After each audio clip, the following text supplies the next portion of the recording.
Hello, everybody. How are you? Um, Welcome to the Sam's Bible study today. And I'm going to read First Kings chapter 2 today. Well, we need to see the contents of the chapter 2 first of all. Chapter 2 deals with a kind of purge. I could say purge. Yeah, it's kind of very strong word, but I need to say this kind of expression. Anyway, purge that can occur during the transition of power in Israel, in ancient Israel. I don't know if it's too blatant, but after Solomon got the kingship, he killed some people and drove out people who stood on the opposite side of himself, right? I guess that he probably thought that those people could get organized and threaten the throne. Well, that is why he might be doing that kind of tragedy. Basically, it's up to the readers of the chapter how to accept this part. However, if some people feel uncomfortable when they read the chapter, they got to know that the Bible recorded the fact as it was. I hope that the readers could give some points for the fact that the Bible writers recorded it just the way it was. Some people or scholars might think that Solomon was trying to build up Davidic dynasty according to God's will.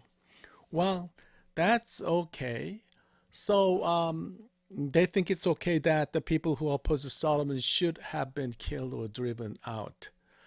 Well, I don't want to say anything about this kind of interpretation, but personally, I don't buy that kind of idea or theory. We should not judge the various facts in the chapter. I know that. Well, it should be understood as an objective historical narrative, no more or less. Well, I understand that. But I don't agree with the just what Solomon did to people. Anyway, the person I care the most in the chapter is Abiathar. He was a priest, and finally he was dismissed and banished simply for siding with Adonijah. This makes no sense other than a purge, I think. I understand it as an unavoidable tragedy that occurred in the early days of Solomon. I mean, in the time of transition, right? So I want you to see chapter 2 objectively as a flow of Israel's history. The writer of Kings also recorded this chapter like that. However, I doubt that God would have been pleased with all this situation. What I think while reading chapter 2 is the fact that God didn't speak, nor appeared in all the passages. We couldn't see them. We couldn't see. I'm sorry. We couldn't see God in the chapter, right? If there is anything that God told, then just tell me. In my opinion, I couldn't see that. I don't know if it's okay to do anything in the name of faith or in the name of God. If you look back history, many wrongdoings were there in the name of God by those who mistakenly believed that God's will was in them. We should remember that very well. I understand what Solomon did. Well, I understand his circumstances and his situation, but I do not approve it from my heart. This is my honest feeling, so nobody can say anything to me about this feeling. Anyway, the first thing happened in the chapter 2 was that David passed away. Verses through verses 1 through 12, we can say that. Well, finally, King David, who ruled Israel for 40 years, passed away. Solomon succeeded him as king. No matter how much David was, he could not avoid death like other people. This is the essence of life. I thought we should not forget that no matter what situation is, we come from the soil, earth, and eat the soil, and return to the soil, earth, whatever, eventually. In First Kings chapter 2, David told Solomon things from his heart. In my thinking, what stands out is the part about Joab and Shimei. I could say that Joab was not a waste to throw it away, but at the same time, he wasn't a big help for David to keep. Joab sometimes got a part that was helpful to David, and also Joab got out of control and did whatever he wanted or did something bad things, so to speak, killing people. David confessed to Solomon the uncomfortable feelings he had for Joab. He talked that there was a point that he has endured for the sake of ruling Israel. While Shimei threw stones and cursed at David in David's most miserable days, we all remember that. He asked for his life on the way back when David returned to Jerusalem. So Shimei tried to save himself, but David couldn't see him favorably. Oh, that guy's really bad. That guy's not good. Well, I'm sure that he thought of him in that way. Apart from an objective evaluation of Shimei, I don't see any positive aspects from him. If David had left a good story about Joab and Shimei, even when he passed away at the time of death, David would have been a person like God. But it's a good thing that he showed us he's a man, finally. He honestly reveals his weakness to God and his emotion to God. So God was taking care of it on his own. Well, I think so. The second, we can see that Adonijah was killed in verses 13 through 25. 13 to 25. Adonijah asked Bathsheba to marry Abishag, who assisted David in his later years when David was really old and just Abishag was taking care of him. When Solomon heard this from Bathsheba, he was really pissed off and he killed Adonijah. Oh, wait a sec. I'm going to make it silent. Sorry, I did the same thing at the last time. It's hard to understand Adonijah's behavior. Why he was doing that, I really don't understand. However, this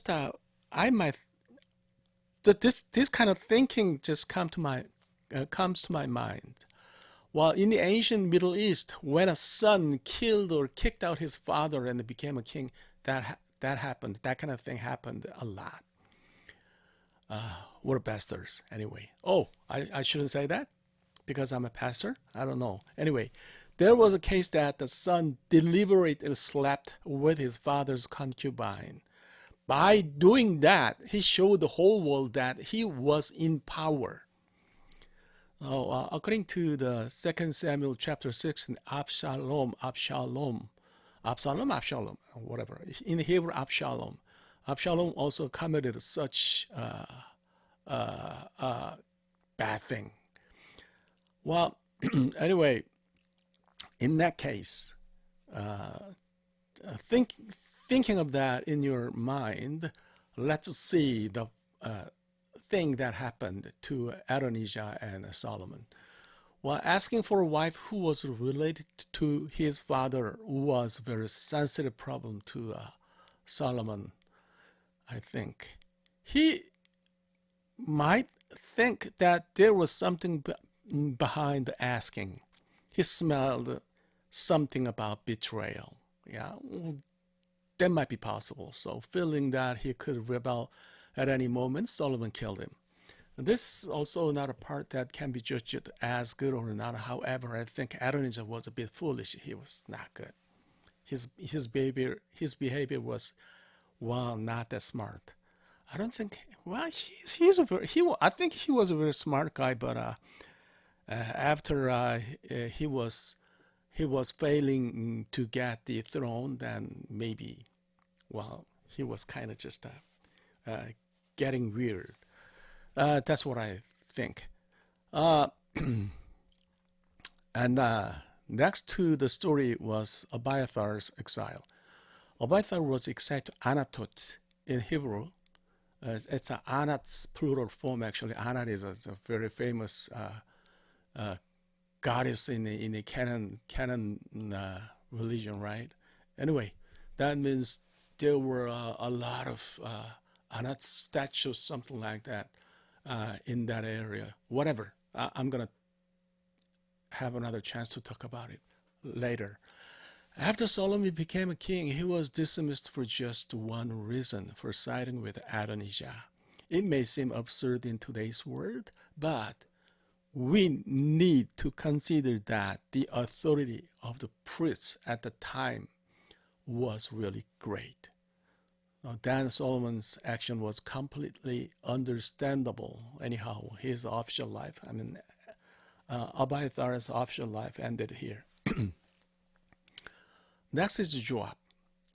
Hearing this news, Joab fled to the sanctuary and grabbed the horns of the altar like Adonijah. But he had already made too many mistakes and wrongdoings. I can say that Solomon has seen this since when he was a kid. Joab was not a person who would be in a big help in Solomon's kingship. Even he was in Adonijah's side, right? Anyway, as David said, he also met his end due to the mistakes of disobeying the king's order and killing people at his will.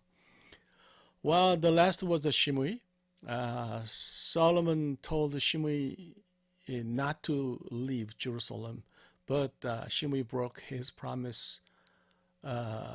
And 3 years later, he just went after to catch the runaway servants. Eventually, he was killed because of that. But I think it's an excuse. So it's a pity that people die, but Shimei doesn't have much sympathy for the human itself, I think. Well, there are some things to think about in the chapter. First of all, I'm going to ask you, will you live as you are and keep your integrity, or is it better not to give excuses to those who intend to harm you? What do you think? This is not an easy problem to answer. I can say Jung Mong-ju's story as an example. He was a loyalist in the late Goryeo dynasty. He sang Dansimga, that is Dansimga's Song of One Heart, right, in English. So, well, let's see the content of that song. This body dies and so on, and the white bones are purged and there is no soul, blah, blah, blah, right? So this is a very well-known song, well-known ancient songs. As we know, the person standing at the opposite side was Lee Bang-won, right? He was known later on as Taejong in Joseon dynasty. He sang, well, Hayoga, right? How about this? How about that? How about frozen arrowroot from Mansu mountain? We will be frozen and enjoy 100 years, something like that. Blah, blah, blah. So what would you prefer? When do you hear those songs, then what does come to your mind? This is not easy to judge or say who is right. The conclusion can be different depending on the personality and the thoughts that a person has. Let me say my thinking. I think it is very important to keep fidelity. However, wasting fidelity does not look good. Adonijah and Shimei appeared in the text as those who wasted fidelity. They were not killed by fidelity. It seemed that they didn't die righteously while guarding their thoughts. Adonijah died trying to keep his thoughts about kingship in the wrong way. Shimei seemed to have never had such a thing like fidelity. It seemed that his goal was to just survive, but he gave Solomon as an excuse to kill himself. There is an expression called Kiddushi Hashem. Kiddushi Hashem in Hebrew. It means just holding God's holding God's name holy, right? We keep God's name holy or something like that. And as a way to keep holiness of God, you can die yourself or you can survive and plan for the future. The rabbis were divided on this issue. I want you all to think about this issue deeply. Okay, it is not good for me to answer you about this question. Anyway, secondly, I want to say that God knows our heart. Solomon actually purged those who are opposed to him in order to establish the government. He killed Adonijah and Joab, and he banished his priest Abiathar to his hometown. Well, actually, just he killed Shimei also, but I don't want to talk about him. People are saying that there is no grave without a cause. That is a very well-known proverb. Solomon revealed that he was talking about that there was a reason for his actions. Adonijah was killed by him because Adonijah continued to desire the throne, and then Shimei was executed for disobeying orders, something like that. Blah, blah, blah, blah. However, he didn't say anything like that when he dismissed Abiathar. That was the most honest part of Solomon, I think, I would say. I rather like this part of Solomon as a human being. He was kind of honest in front of God. He was not hiding his true feelings before God when he banished Abiathar to his hometown. Personally, I think it would have been better if Solomon had revealed the honest intention in dealing with others. Either way, God knows our hearts. That's why we should feel comfortable showing everything in front of God as it is. God will take care of the rest, right? Okay, up here for today. I'm going to wrap it up and see you next week. Thank you very much for being with me.